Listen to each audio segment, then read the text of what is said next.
नमस्कार दोस्तों, स्वागत है आपका मेरे YouTube चैनल हिम एजुकेशन में। तो दोस्तों, एक इम्पॉर्टेंट अपडेट आई है, कहाँ से आई है और ये जो है वैकेंसीज़ के रिगार्डिंग जो है ये नोटिस आया हुआ है। तो कहाँ पर जो है वैकेंसीज़ निकली हुई हैं ये मैं आपको इन्फॉर्मेशन दूंगा। तो ये नोटिफिकेशन है SSC से, जो है नोटिफिकेशन है स्टाफ सिलेक्शन कमीशन का। इसमें जो है ट्रांसलेटर की जो है पोस्ट्स आई हैं। तो आगे बताऊंगा मैं कि कितनी पोस्ट हैं। सबसे पहले तो हम बात करें कि ये नोटिस कब का है और कब से अप्लाई होगा। तो सिंपली नोटिस की बात करेंगे तो ये नोटिस 2/8/2024 यानी आज का है।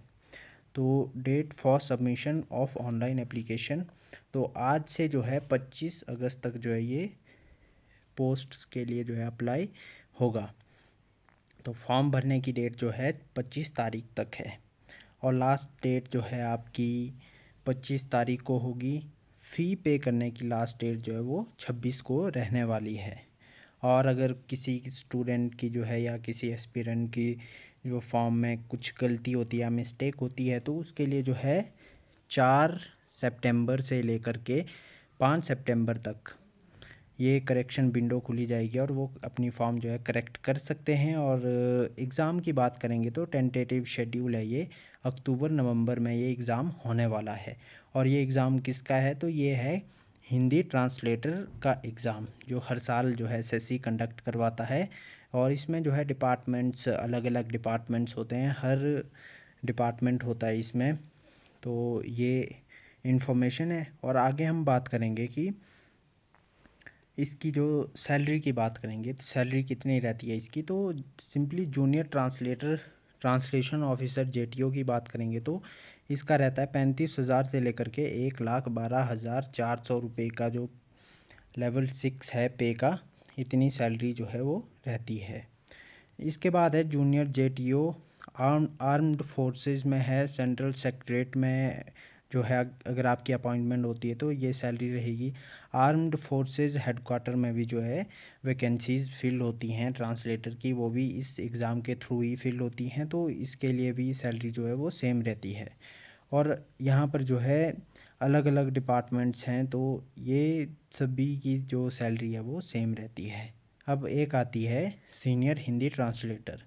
तो अगर आपकी सिलेक्शन सीनियर हिंदी ट्रांसलेटर के लिए होती है तो इसमें जो है आपकी सैलरी 44,900 से लेकर के 1,42,400 रुपये तक रहती है।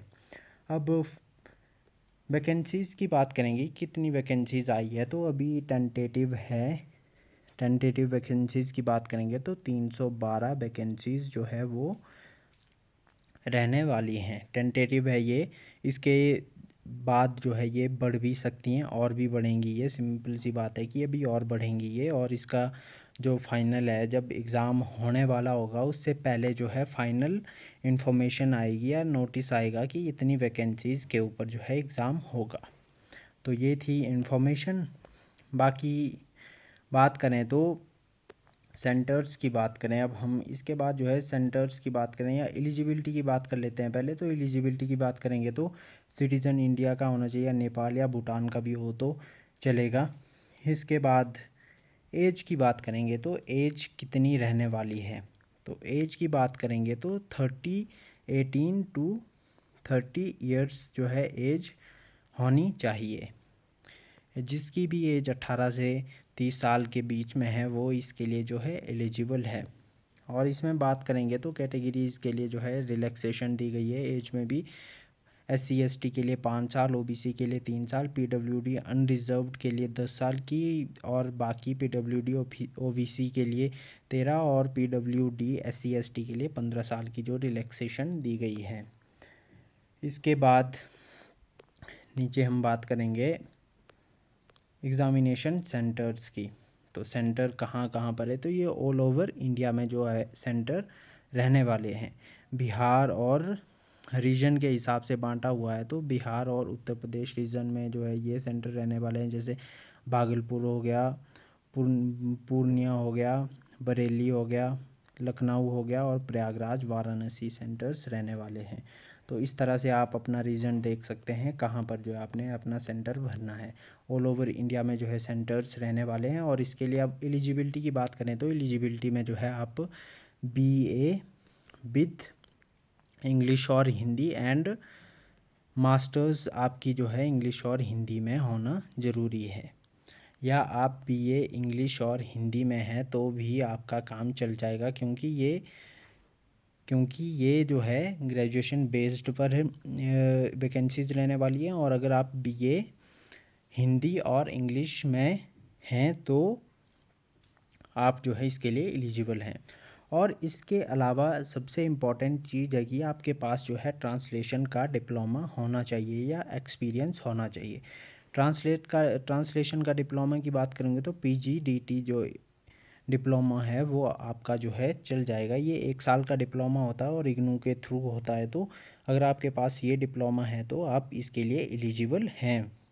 इसके बाद अगर आपके पास एक्सपीरियंस है तो भी आप इसके लिए एलिजिबल हैं। अगर ट्रांसलेटर के रूप में आपने किसी भी कंपनी या किसी भी एजेंसी में काम किया है तो आप इसके लिए एलिजिबल हैं। उसमें आपको जो है अपना एक्सपीरियंस सर्टिफिकेट दिखाना पड़ेगा, और या अगर आपके पास डिप्लोमा है तो आप इसके लिए एलिजिबल हैं। और BA की कंडीशन ये है कि अगर BA में आपने हिंदी और इंग्लिश दोनों सब्जेक्ट पढ़े होने चाहिए। एक मेन सब्जेक्ट के रूप में सब्जेक्ट पढ़ा होना चाहिए और साथ में जो इलेक्टिव या कंपलसरी के रूप में जो है आपने दूसरा सब्जेक्ट भी पढ़ा होना चाहिए, तभी आप एलिजिबल होंगे। अदरवाइज़ आप एलिजिबल इसके लिए नहीं होंगे। अब इसके बाद बात करेंगे तो एग्ज़ाम का क्या स्कीम रहती है, क्या प्रोसेस रहता है एग्ज़ाम का। तो इसमें जो है 2 एग्ज़ाम होते हैं, एक प्रीलिम्स एग्ज़ाम होता है और एक मेंस एग्ज़ामिनेशन होता है। अब प्रीलिम्स की बात करेंगे तो ये कंप्यूटर बेस्ड होता है और इसमें जो है जनरल हिंदी और जनरल इंग्लिश के 100 क्वेश्चंस आते हैं। और इसके लिए टाइम कितना होता है? टाइम आपको जो है 2 घंटे 40 मिनट का टाइम मिलेगा और 200 क्वेश्चन आपको जो है इसमें करने होंगे। और इसमें जो है क्वेश्चंस कैसे आते हैं, तो question Hindi general Hindi grammar के सभी टॉपिक्स जो है कवर किए गए होते हैं। इसमें सभी टॉपिक्स कवर किए गए होंगे और साथ ही साथ जो जनरल इंग्लिश है उसमें भी आपके सभी ग्रामर के टॉपिक्स जो है वो कवर किए होंगे। तो जनरल हिंदी और इंग्लिश में जो है ग्रामर का जो एरिया है वो ही रहता है। इसमें जो है आपकी अंडरस्टैंडिंग को चेक किया जाता है कि आपको कितना आता है, दोनों लैंग्वेजेस आती हैं कि नहीं आती हैं। तो ये चीज़ें जो है आपकी चेक की जाती हैं, क्योंकि ट्रांसलेटर के लिए सबसे इम्पोर्टेंट चीज़ यही होती है कि एक ट्रांसलेटर के को जो है दोनों 2 लैंग्वेजेस, जैसे कि आप हिंदी में ट्रांसलेटर बनना चाहते हैं तो आपको हिंदी और इंग्लिश दोनों का ज्ञान होना जो है वो बहुत ज़रूरी होता है। क्योंकि ट्रांसलेटर वही बन सकता है जिसको 2 लैंग्वेजेस अच्छी तरह से आती हों, तभी आपका जो हिंदी और इंग्लिश का टेस्ट होगा सबसे पहले। उसके बाद पेपर 2 की बात करेंगे तो ये जब कंप्यूटर बेस्ड मोड पर पेपर 1 होगा आपका, उसमें अगर आप शॉर्ट लिस्ट होते हैं, आप पास हो जाते हैं तो आपकी जो है डिस्क्रिप्टिव पेपर के लिए जो है सिलेक्शन हो जाती है। तो इसमें क्या रहता है, तो इसमें रहता है आपका ट्रांसलेशन एंड ऐसे। इसमें 4 क्वेश्चंस आएंगे आपको। एक क्वेश्चन आएगा आपको कि हिंदी से इंग्लिश में ट्रांसलेट कीजिए, दूसरा आएगा कि इंग्लिश से हिंदी में ट्रांसलेट कीजिए, तीसरा आएगा एक इंग्लिश ऐसे आएगा और एंड एक हिंदी ऐसे आएगा। तो यही इसमें रहता है। और ये कितना टाइम होगा इसके लिए, तो इसके लिए भी 2 घंटे 40 मिनट का टाइम होगा। अब आप बात करेंगे कि ये डिस्क्रिप्टिव पेपर जो है वो कैसे होगा, ऑनलाइन मोड में होगा या पेन पेपर मोड में होगा। तो ये मैं आपको बता दूं कि ये वाला पेपर जो है आपका पेन एंड पेपर मोड में होता है, ऑनलाइन नहीं होगा, ये पेन एंड पेपर मोड में होगा। तो इसके लिए भी आप जो है अभी से तैयारी करना शुरू कर दें। तो ये था प्रोसीजर। बाकी एक वीडियो मैं अगली लाऊंगा कि फॉर्म कैसे फिल करना है या उसके लिए क्या रहने वाला है, फॉर्म कैसे फिल करना है, पूरा प्रोसेस मैं आपको बताऊंगा उसके लिए। और साथ ही साथ जो है आपको मैं पूरा सिलेबस भी बताऊंगा कि एग्ज़ाम में जो है क्या पूछा जाएगा और किस किस किस टॉपिक से जो है किस तरह के क्वेश्चन जो है पूछे जाएंगे। और इसके लिए मैं प्रीवियस पेपर्स भी आपके लिए सॉल्व लेकर आऊँगा। तो साथ में जो है बने रहें। बाकी इसकी अगर वीडियो ये अच्छी लगी हो तो लाइक करें, शेयर करें, कमेंट करें और अगर चैनल पर नहीं हो तो सब्सक्राइब ज़रूर करें। Thank you.